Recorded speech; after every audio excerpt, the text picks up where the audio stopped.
ఆంధ్రప్రదేశ్లో నడిచే సనాతన కూటమి మత గొడవలతో పాటు కొన్ని అబద్ధపు వాగ్దానాలు కూడా చేసి అధికారంలోకి వచ్చింది.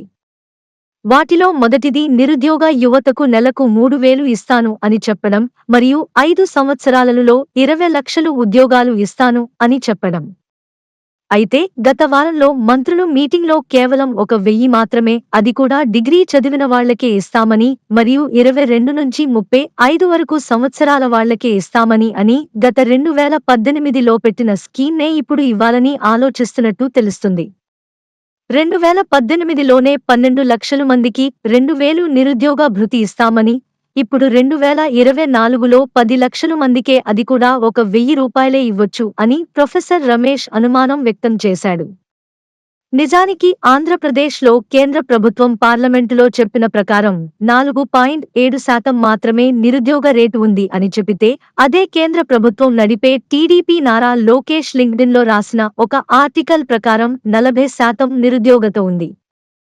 కానీ సీఎంఐ, భారత ఆర్థిక వ్యవస్థను పర్యవేక్షించే కేంద్రం ప్రకారం 5.4% మరియు 2009-10లో జాతీయ నమూనా సర్వే (ఎన్ఎస్ఎస్) 66వ రౌండ్ ప్రకారం యువత నిరుద్యోగిత రేటు 15 నుండి 24 ఏళ్ల వయస్సు వారికి 10.2% ఉంది మరియు కార్మిక మరియు ఉపాధి మంత్రిత్వ శాఖ ప్రకారం ఏపీ నిరుద్యోగం 15 నుండి 18 మధ్య ఉంది అని తేల్చారు. అయితే 2021లో జగన్ మోహన్ రెడ్డి ప్రభుత్వాన్ని విమర్శిస్తూ లోకేష్ లింక్డ్ఇన్లో ఒక ఆర్టికల్ రాశాడు. లింక్డ్ఇన్లోని లోకేష్ కథనం ప్రకారం ఏప్రిల్ 2021లో నిరుద్యోగిత రేటు 38% ఉంటుందని, ఇది దక్షిణ భారతదేశంలో అత్యంత చెత్తగా, భారతదేశంలో 4వ చెత్తగా అని అనుకోవచ్చు అని, మనకంటే ఒడిశా, బీహార్ మరియు మధ్యప్రదేశ్ వంటి పేద రాష్ట్రాలలో గ్రాడ్యుయేట్లు మెరుగ్గా పనిచేస్తున్నారు అని, 20 నుండి 24 సంవత్సరాల వయస్సు యువతలో నిరుద్యోగం కూడా ఎక్కువగా 48% ఉంది అని. అయితే ఈ వయస్సు పరిధిలోని మహిళలకు 80% అని, అలాగే లో ఇప్పుడు 7.18 లక్షల మంది నిరుద్యోగ గ్రాడ్యుయేట్లు ఉన్నారు అని, ఇది దశాబ్దానికి అత్యధికం అని, డిసెంబర్ 2020లో మా గ్రాడ్యుయేట్ నిరుద్యోగిత రేటు విపత్తు 45% అని, ఇది జాతీయ సగటు కంటే దాదాపు రెండింతలు అని, తాజా గ్రాడ్యుయేట్లు మరియు విద్యావంతులైన యువత సంఖ్య పెరగడం వల్ల అనధికారిక రంగంలో ఉద్యోగాలు వెతుక్కోవాల్సి రావడంతో ఈ ఏడాది 38కి తగ్గింది అని ఏదేదో రాశారు. 2021లో జగన్ మోహన్ రెడ్డి ప్రభుత్వాన్ని విమర్శిస్తూ లోకేష్ లింక్డ్ఇన్లో ఒక ఆర్టికల్ రాశాడు. అయితే ప్రొఫెసర్ రమేష్ ప్రకారం కేంద్రంలో బీజేపీ, టీడీపీ ప్రభుత్వం, రాష్ట్రములో టీడీపీ బీజేపీ ప్రభుత్వం, రెండు ప్రభుత్వాలు అబద్ధం ఆడుతున్నాయి అని, అందుకే ఆంధ్రప్రదేశ్లో నిరుద్యోగితను 4.7%కు తగ్గించామని కేంద్రంలో గొప్పలు చెప్పుకోవడానికి ప్రయత్నం చేస్తే, రాష్ట్రములో 40% నిరుద్యోగిత ఉంది అని వైఎస్ఆర్-సీపీ ప్రభుత్వంపై బురద చల్లడానికి నారా లోకేష్ ప్రయత్నం చేశాడు. అయితే కాంగ్రెస్ అధ్యక్షురాలు షర్మిల అయితే మరీ విచిత్రంగా ఫిబ్రవరి 2024 నాటికి జగన్ ప్రభుత్వంలో 21,000 మంది నిరుద్యోగులు ఆత్మహత్య చేసుకున్నారు అని ప్రకటించింది. ఏప్రిల్ 2023 బిజినెస్ స్టాండర్డ్ కథనం సెప్టెంబర్ నుంచి డిసెంబర్ 2022లో అప్లో నిరుద్యోగం 6.15%గా ఉందని, కనీసం గ్రాడ్యుయేషన్ పూర్తి చేసిన వారిలో నిరుద్యోగం రేటు 35.1%గా ఉంది అని, లో 73% మంది నిరుద్యోగులు గ్రాడ్యుయేట్లు ఉన్నారు అని తెలిపింది. ఇది లెక్కలు స్కామ్ అని ప్రొఫెసర్ రమేష్ అన్నాడు. అందుకే 2024 ఎన్నికల్లో 9 లక్షల మంది మొదటిసారి ఓటు వేసిన నిరుద్యోగులు కూటమికి ఓటు వేశారు అని, అబద్ధాలకు బలి అయ్యారు అని ప్రొఫెసర్ రమేష్ అన్నాడు. 9 లక్షల మంది నిరుద్యోగులు అంటే నియోజకవర్గానికి కనీసం 5,000 నుండి 6,000 మంది ఓట్లు తేడా వస్తాయని ప్రొఫెసర్ రమేష్ అన్నాడు. అయితే ఇప్పుడు మోసపోయిన నిరుద్యోగులకు 3,000 ఇవ్వకుండా ₹1,000 ఇచ్చేటట్టు కనిపిస్తున్నారు అని, అది కూడా స్కిల్ డెవలప్మెంట్ ప్రోగ్రామ్కు వారికి కనెక్షన్ ఇస్తారు అని, ప్రైవేట్ కంపెనీలకు స్కిల్ డెవలప్మెంట్ పేరుతో, ట్రైనింగ్ పార్ట్నర్స్ పేరుతో లేదా పీపీపీ కాంట్రాక్టులు ఇస్తారు అని, అంతేకాకుండా 2018లో కాబినెట్ ఈ ₹1,000 తీసుకునే యువతని గ్రామాల్లో వాలంటీర్లుగా వాడాలని అప్పుడు ప్రపోజల్ ఇచ్చారు అని, ఇప్పుడు కూడా అదే చేయొచ్చు అని ప్రొఫెసర్ రమేష్ అన్నాడు. ఈ ప్రైవేట్ కంపెనీలకు ప్రభుత్వం డబ్బులు కడుతుంది అని, ఇలాంటి స్కిల్ డెవలప్మెంట్ ప్రోగ్రామ్లోనే స్కామ్ జరిగిందని గత ప్రభుత్వం చంద్రబాబు నాయుడు గారిని అరెస్టు చేశారు అని ప్రొఫెసర్ రమేష్ అన్నారు. నిజానికి 2014లోనే చంద్రబాబు నాయుడు గారు నిరుద్యోగులకు ఇంటికొక ఉద్యోగం, నిరుద్యోగులకు ఒక 1000 రూపాయలు ఇస్తానని చెప్పి ఏది కూడా చేయలేకపోయారు. కానీ ఇప్పుడు 3000 అని అన్నారు కాబట్టి 2014లో చెప్పిన ఒక 1000 రూపాయలు ఇచ్చి చేతులు దులుపుకోవచ్చు అని ప్రొఫెసర్ రమేష్ అనుమానం వ్యక్తం చేశాడు. 2014లో ఒక 1000 రూపాయలు ఇస్తానని అబద్ధం చెప్పి 2018లో రాబోయే ఎన్నికల్లో మరల మోసం చేయాలని 2000 రూపాయలు నిరుద్యోగ భృతి అని 500 కోట్ల రూపాయలు ముందుగా కాబినెట్లో ఆమోదించి 12 లక్షల మందికి ఇస్తున్నామని అప్పుడు యువత శాఖ మంత్రి కొల్లు రవీంద్ర, ఆర్థిక శాఖ మంత్రి యనమల రామకృష్ణుడు పేపర్ స్టేట్మెంట్లు ఇచ్చారు. కానీ యువత నమ్మలేదు కాబట్టి 2019లో జగన్ మోహన్ రెడ్డిని గెలిపించారు. వెస్ట్ బెంగాల్లో ఒక 1000 నుండి ఒక 1500 ఇస్తున్నారు అని, తమిళనాడులో 500 రూపాయలు ఇస్తున్నారు అని మాకు ఓట్ వేస్తే 2000 ఇస్తామని 2019 ఎన్నికలప్పుడు చెప్పడానికి టీడీపీ ప్రయత్నం చేసిన అప్పటికే మోసపోయిన నిరుద్యోగులు జగన్కు ఓట్ వేశారు.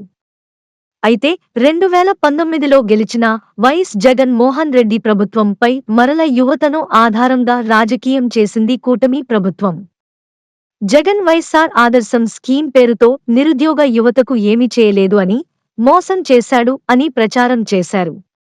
అప్పటి జగన్ ప్రభుత్వంలో ఎంప్లాయ్మెంట్ ఎక్స్చేంజిలో రిజిస్ట్రేషన్ చేసుకున్న యువత 6,16,689 మంది ఉన్నారు అని, వారిలో మగవాళ్లు 4,22,055 మంది ఉన్నారు అని, ఆడవాళ్లు కేవలం 1,94,634 మంది మాత్రం ఉన్నారు అని తేలింది.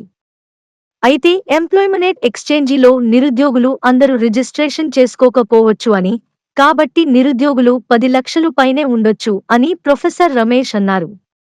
జగన్ ప్రభుత్వంలో వీరిని మరొకసారి కూటమి పార్టీలు రెచ్చగొట్టి నిరుద్యోగులను రోడ్ మీదకు తీసుకురావడం జరిగింది. నిరుద్యోగులు మే 2021లో రోడ్ల మీదకు వచ్చి జగన్ ప్రభుత్వం 1.5 లక్షలు ఉద్యోగాలు ఖాళీ ఉంటే కేవలం 10,143 ఉద్యోగాలు మాత్రమే నింపింది అని నిరుద్యోగులను జగన్ మోసం చేశాడు అని ధర్నా చేశారు. డివైఎఫ్ఐ ప్రకారం వివిధ ప్రభుత్వ శాఖల్లో దాదాపు 1.84 లక్షల పోస్టులు ఖాళీగా ఉన్నాయి.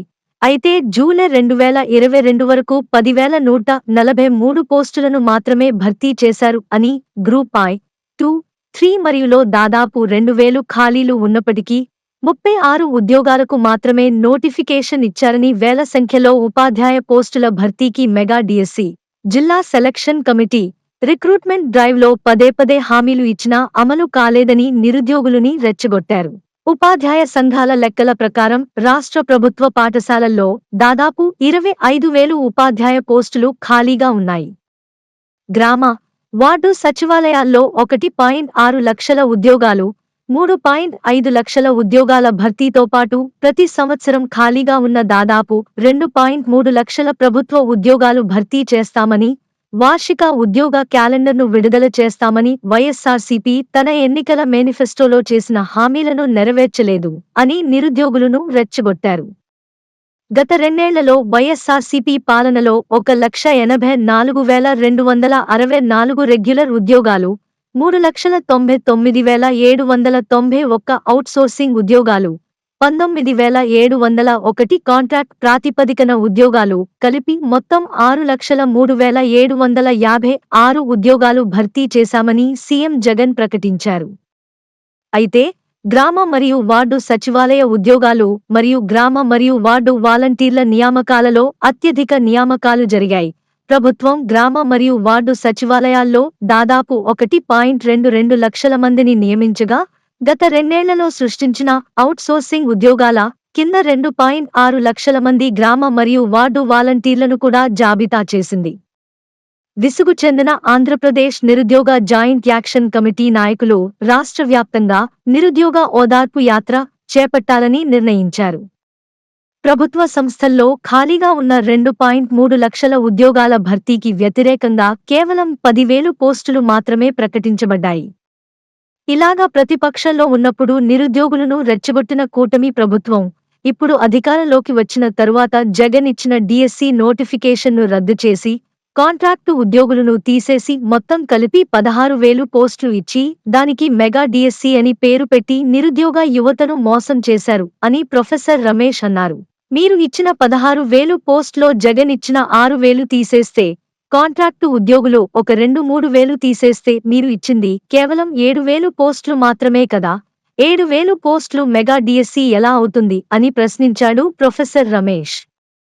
ఇప్పుడు 20 లక్షలు ఉద్యోగాలు ఇస్తామని ప్రైవేట్ కంపెనీలను కలిసి ఫోటోలు తీసుకుని ట్విట్టర్లో పోస్ట్ చేస్తున్నారు అని, ఉద్యోగాలు వస్తాయని చెప్పి నిరుద్యోగ యువతను ట్రాన్స్ లోకి తీసుకెళ్లే ప్రయత్నం జరుగుతుంది అని ప్రొఫెసర్ రమేష్ అనుమానం వ్యక్తం చేశాడు.